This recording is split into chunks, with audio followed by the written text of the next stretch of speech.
Hello, good morning all of you. This is Pradeep Singh, your economics teacher. In a previous lecture, I taught you market demand function. Today, I am going to discuss about law of demand. The law of demand states that other things being equal quantity demanded increase with or decrease in own price of the commodity and vice versa. इसमें आपका जो law of demand है ये आपका state करता है जो आपकी अदर थिंग्स होती हैं being equal quantity demanded increase with decrease in own price. जब किसी गुड्स की प्राइस डिक्रीज होते हैं तो उसकी डिमांड इंक्रीज होती है और उसमें जब किसी गुड्स की प्राइस इंक्रीज होती है उसकी डिमांड डिक्रीज होती है।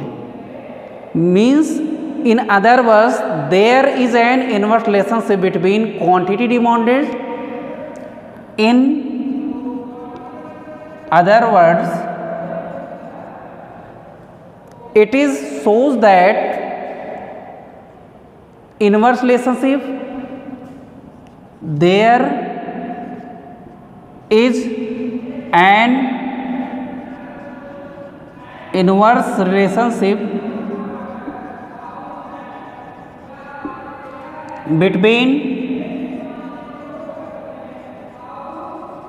quantity demanded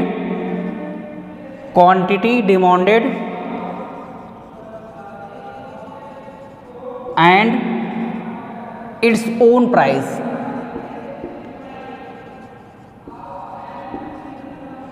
इसमें आपका जो लॉ ऑफ डिमांड होता है इसमें बताया कि there is an inverse relationship between quantity demanded and its own price.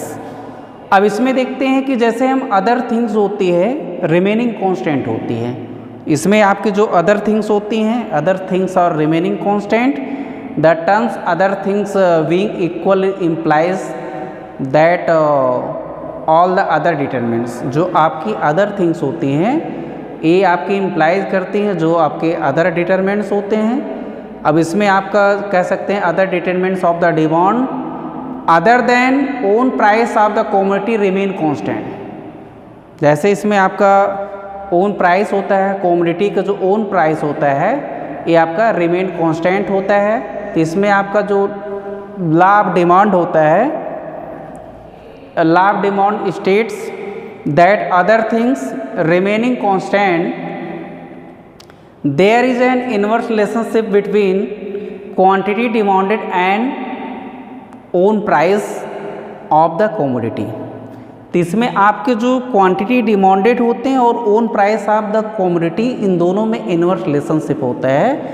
इसको हम लोग जो है लॉ ऑफ डिमांड कहते हैं। अब इसमें देखिए जैसे आपका जो लॉ ऑफ डिमांड होता है इसमें आपका कि इसमें जो means it is shows the inverse relationship between quantity demanded and own price of the commodity. अब इसको अगर हम एक्सप्लेन करते जैसे इसमें एक इकोनॉमिस्ट हैं थॉमस के अकॉर्डिंग उन्होंने इसको एक्सप्लेन किया है। जैसे means he was explain his own word at any situation demand for a commodity or service of the prevailing prices is greater than its would be at the either price and less than it would be at the lower price। अब हम इसको अगर explain करते हैं जो आपका law of demand का explanation है इसमें आपका explanation of law of demand. इसमें आपका लॉ ऑफ डिमांड का जो एक्सप्लेनेशन है अब इसमें हम कैसे जो है लॉ ऑफ डिमांड को एक्सप्लेन करेंगे। तो इसमें पहले हम लोग डिमांड शेड्यूल बनाएंगे। ये आपका प्राइस होगा और उसमें क्वांटिटी होगा। तो इसमें आपका डिमांड शेड्यूल डिमांड शेड्यूल, यहाँ पे आपका प्राइस, इसमें आपका क्वांटिटी हो जाएगा, क्वांटिटी डिमांडेड,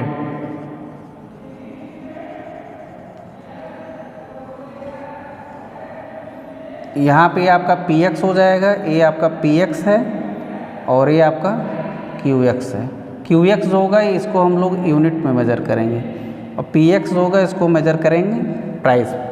अब इसमें सपोज दैट आपकी जो यूनिट है इसमें 1098 ले लेते हैं, प्राइस आपका 1098 है।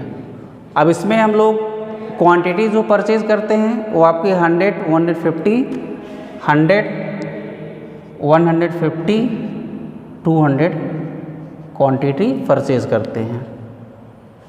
When the price of the commodity is 10 rupee, we are purchase 100 unit. When the price of commodity is 9 rupee per unit, we are purchase 150 unit. When the price of commodity is 8 rupee, we are purchased 200 units. Means the schedule shows the quantity demanded increase.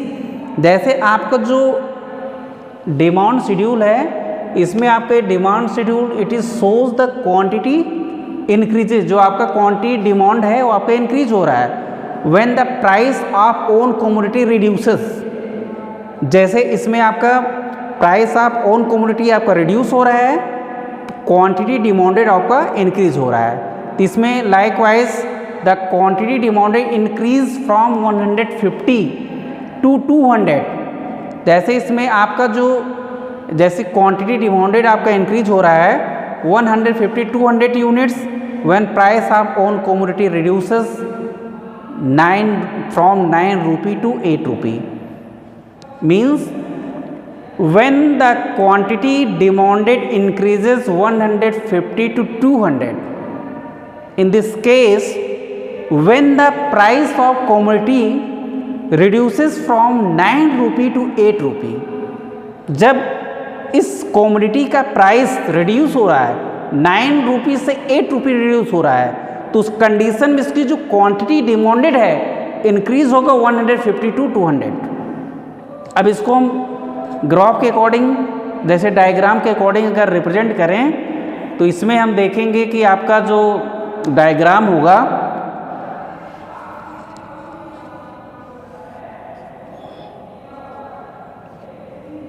X axis Y axis. अब इसमें हम quantity को always, quantity को हम लोग represent करेंगे x axis पर, price को ऑलवेज रिप्रेजेंट करेंगे ये आपका वाई एक्सिस में। अब इसमें हम देखते हैं कि आपका जो डिमांड कर्व है, जैसे आपका डीडी कर्व इस तरह से, पहले हम इसका प्राइस इसमें दिखा रहे हैं, इसको दिखा रहे हैं। सपोज दैट पहले आपका प्राइस है, कमोडिटी का जो प्राइस आपका 10 रुपी है, यहाँ पे 100 हम लोग ने परचेज़ किया, 150 परचेज़ किया।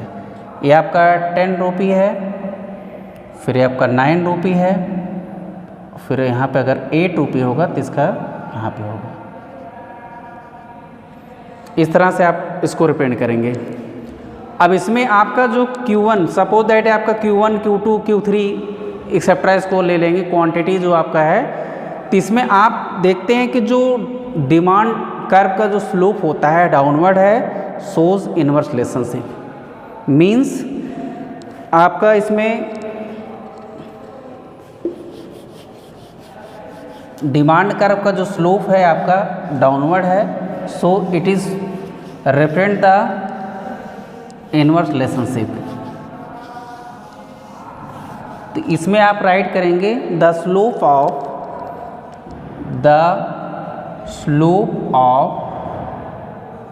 Demand curve, the slope of demand curve is downward, so it is represent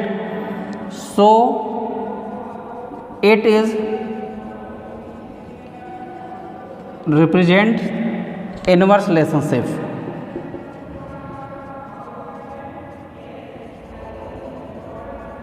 relationship between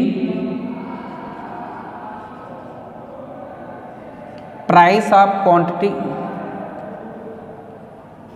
price of goods and quantity demanded and quantity demanded. इन दोनों में हम देखते हैं कि आपका जो प्राइस है, when the price of commodity is 10 rupee, quantity demanded is 100 units. When the price of commodity is 9 rupee per unit, quantity demanded 150 units. When the price of goods is 8 रुपी पर यूनिट्स, क्वांटिटी डिमांडेड इज 200। तो इसमें हम देखते हैं कि आपका जो price था द कमोडिटी रिड्यूस हो रहा है, तो क्वांटिटी डिमांडेड आपका इंक्रीज हो रहा है। तो आपका डिमांड कर्व जो आपका डी है, so that demand for commodity extends from 100 to 150 to 200, it's price falls from 10 to 8। जैसे इसमें आपका रिप्रेजेंट कर रहा है कि आपके जो गुड्स के प्राइसेस हैं इंक्रीज होंगे, तो उसकी जैसे प्राइसेस इंक्रीज होंगे तो उसकी क्वांटिटी रिड्यूस होगी, और उसमें गुड्स के प्राइसेस फॉल्स होंगे तो उसकी क्वांटिटी इंक्रीज हो रही है। अब इसके बाद आपका है assumptions of law of demand, assumptions of law of demand.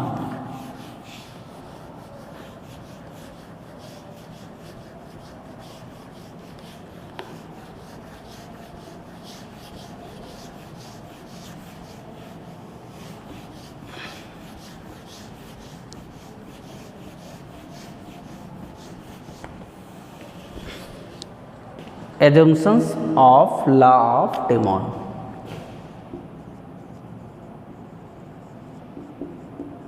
Assumptions of law of demand। इसमें देखेंगे आपका जो लॉ ऑफ डिमांड की एजम्पशंस क्या हैं। Law of demand hold goods and other things remains the same, here the other things refers to the other factors। यहाँ पे आपका here other things, here other things refers to same factor। जैसे इसमें आपके जो other things हैं which is refers to, जैसे आप कह सकते हैं कि same factors are other factors, इसमें आपका अदर फैक्टर रेफर्स करेंगी। जैसे अदर थिंग्स होंगी ये रेफर करेंगे आपके अदर फैक्टर्स होंगे।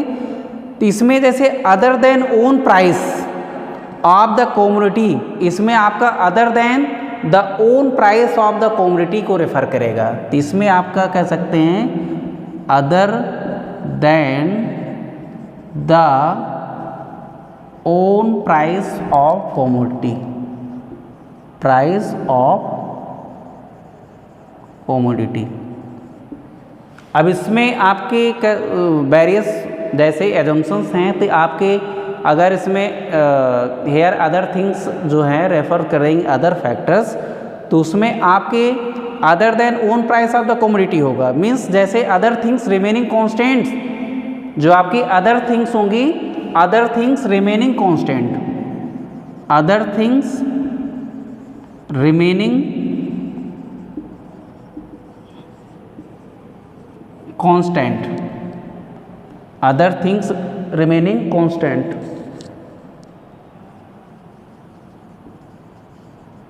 इसमें आपकी अदर थिंग्स होंगी ये आपकी कांस्टेंट होंगी, और उसमें आप जब अदर थिंग्स आपकी कांस्टेंट होंगी तो इसमें taste and preferences of consumer remain constant. तो फर्स्ट आपका है taste and preferences of the consumers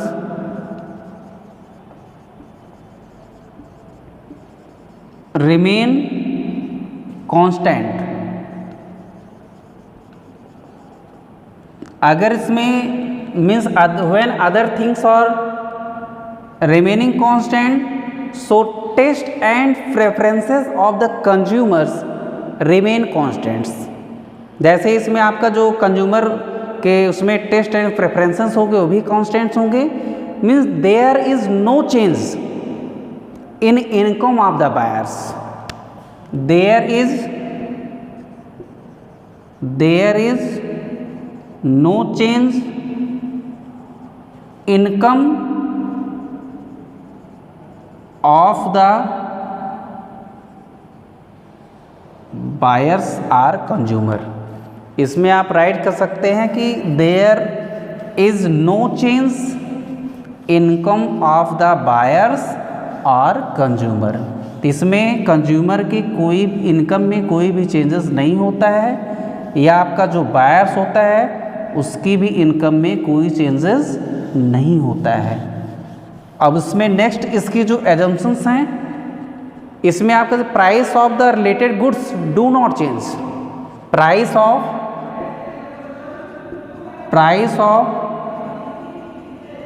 related goods do not change. इसमें आपका जो रिलेटेड गुड्स के प्राइस होता है पीआर, उसमें भी कोई चेंजेस नहीं होता है। और उसमें आपका जो कंज्यूमर होता है, consumer do not accept any significance change in the availability of commodity in the near future. Means consumer do not accept, consumer do not accept,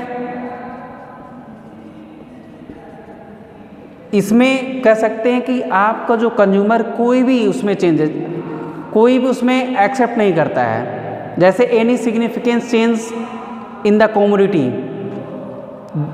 accept any significance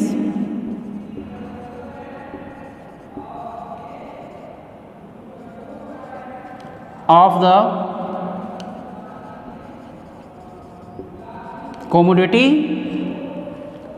available in near future. इसमें देखिए जैसे आपका change in the available, जैसे significance of the commodity change in available in near future. जैसे इसमें आप कह सकते हैं available of the commodity in the near future, significance of the commodity change in available of near future. इसमें आप देखते हैं नियर फ्यूचर में अगर कमोडिटी के प्राइस, जैसे उसमें अगर उसका शॉर्टेज होने वाला है, अगर गुड्स कंज्यूमर को पता चलेगा, बायर्स को पता चलता है कि किसी भी कमोडिटी के प्राइसेस फ्यूचर में इंक्रीज होंगे, फ्यूचर में उसका शॉर्टेज होगा, तो उसमें कंज्यूमर उसको एक्सेप्ट नहीं करता है। तो ये आपका लॉ ऑफ डिमांड की ये आपकी एजम्पशंस हैं 4। जैसे इसमें आप कह सकते हैं कि law of demand holds goods when other things remain the same. Means law of demand hold goods, law of demand hold goods when other things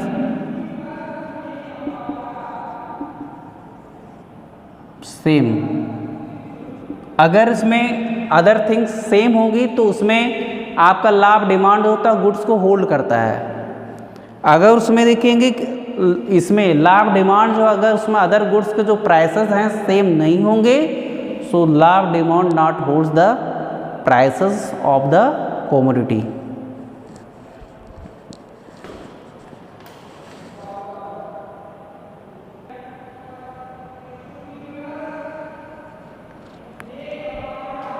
आगे इसमें हम देखते हैं कि नेक्स्ट आपका पॉइंट है, why does demand curve slope downwards. जैसे आपका डिमांड कर्व का स्लोप डाउनवर्ड क्यों होता है, या why more of goods is purchased when its price falls, या उसमें वाई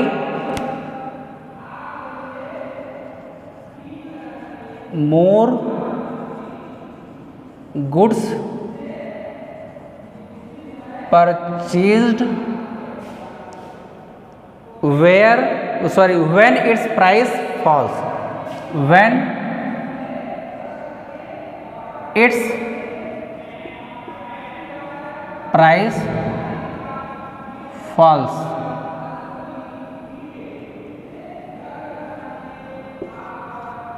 क्यों हम इसमें मोर गुड्स को परचेज करते हैं जब उसके प्राइस फॉल्स होते हैं?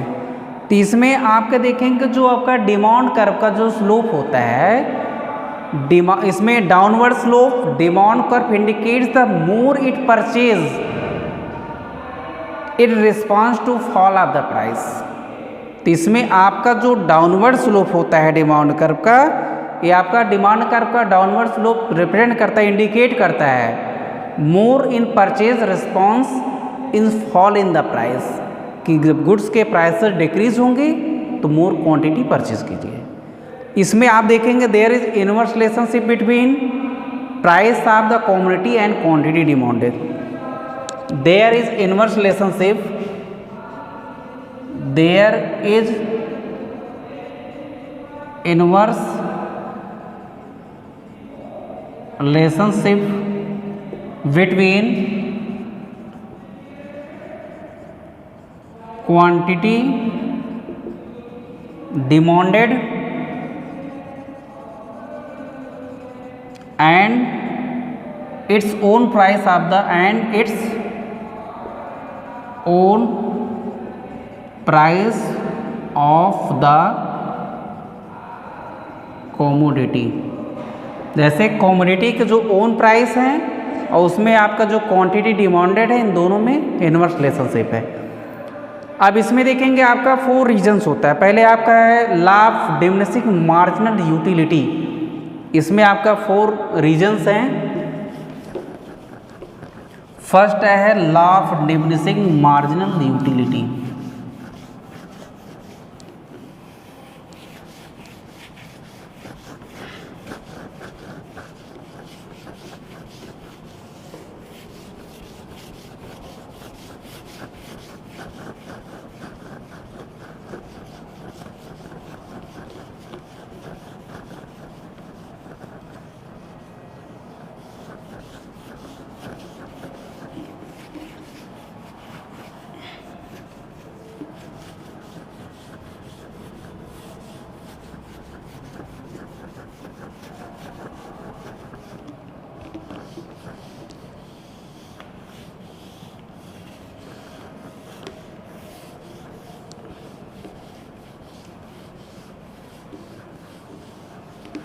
इसमें आपका फर्स्ट पॉइंट है law of diminishing marginal utility.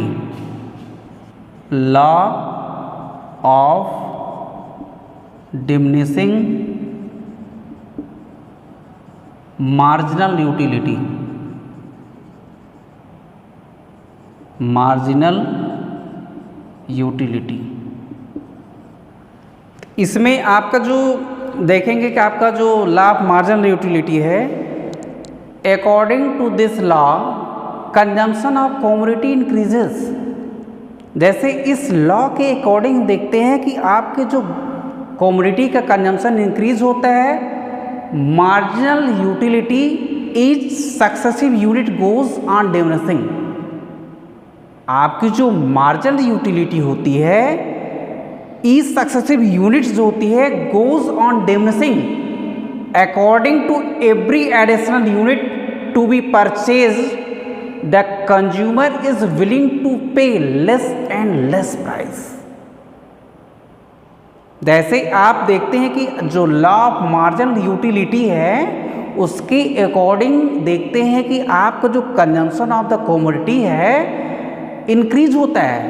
Commodity का जो कंजम्पशन, जैसे इसमें हम देखते हैं गुड्स का जो कंजम्पशन होता है इंक्रीज हो रहा है, but marginal utility of each successive unit goes on diminishing according for every additional unit to be purchased, means consumer is willing to pay less and less price. Consumer की एक जो है इच्छा हो जाती है, विलिंग्स उसकी होती है वो कम से कम प्राइस पे करे। और दूसरा आपका रीजन होता है इनकम इफेक्ट। इनकम इफेक्ट, अब इसमें आप देखते हैं कि जो income effect refers to effect on quantity demanded when real income of the buyer change owning to change the price of the commodity. जैसे इनकम इफेक्ट जो होता है, इनकम जैसे कंज्यूमर की इनकम अगर इंक्रीज होती है तो उस कंडीशन में उसका कंजम्पशन भी इंक्रीज होता है। अब इसमें देखेंगे कि जो इनकम इफेक्ट होता है, इफेक्ट करता है क्वांटिटी डिमांडेड को। When real income of consumer change owning change in the price of the commodity. जैसे when a fall in price real income increases, जब गुड्स के प्राइसेस फॉल्स होते हैं तो रियल इनकम इंक्रीज होती है। According to law commodity expand, जैसे इसमें देखेंगे according to demand for commodity expanded, तो उस कंडीशन में आपको जो कमोडिटी की डिमांड होती है इंक्रीज हो जाती है। और उसमें नेक्स्ट आपका है सब्स्टिट्यूशन इफेक्ट।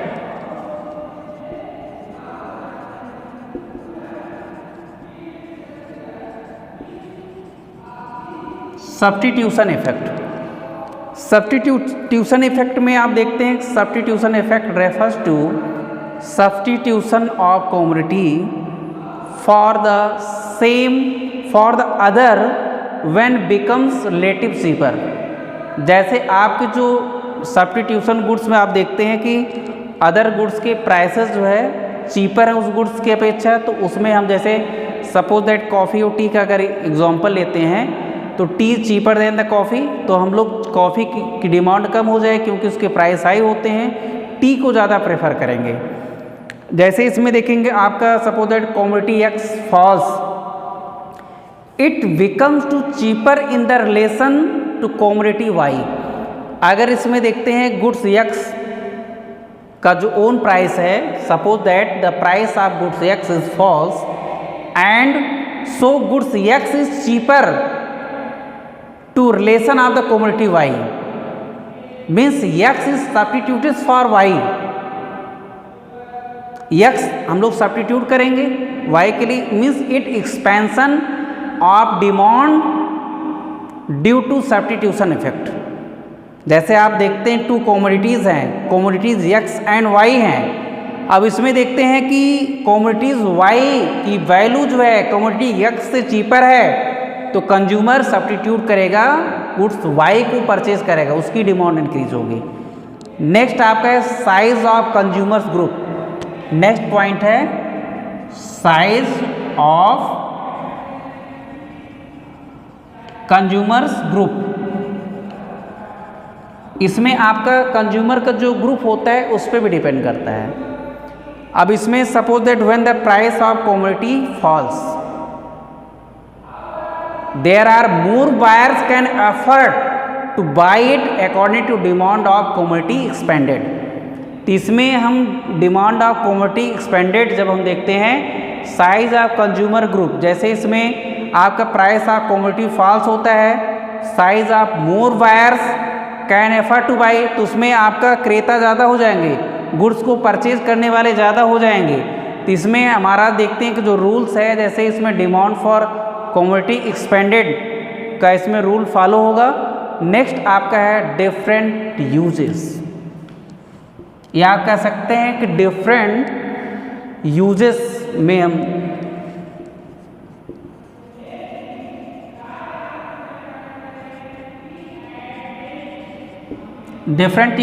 देखते हैं। तो इसमें आपका अ गुड में हैव सेवरल यूजेस। जैसे आपकी किसी एक गुड्स होती है, उस गुड्स की वेरियस यूजेस होते हैं, सेवरल यूजेस होते हैं। अब इसमें आप सपोज दैट जैसे मिल्क का एग्जांपल लेते हैं, use for making curd, cheese, butter, ghee etcetera, sweet भी आपका मिल्क से बनता है। Means if the price of milk reduces it will be put the different uses. जब मिल्क के प्राइस जो है रिड्यूस होंगे तो उससे आप डिफरेंट गुड्स को प्रिपेयर कर सकते हैं। According demand for milk expanded, जैसे इसमें मिल्क की डिमांड एक्सपेंड होगी जब मिल्क के प्राइस डिक्रीज होंगे, तो उस कंडीशन में आपके। अब उसमें हम नेक्स्ट जो आपका है exceptions of law of demand, इसको हम लोग नेक्स्ट लेक्चर में स्टडी करेंगे। Thank you so much.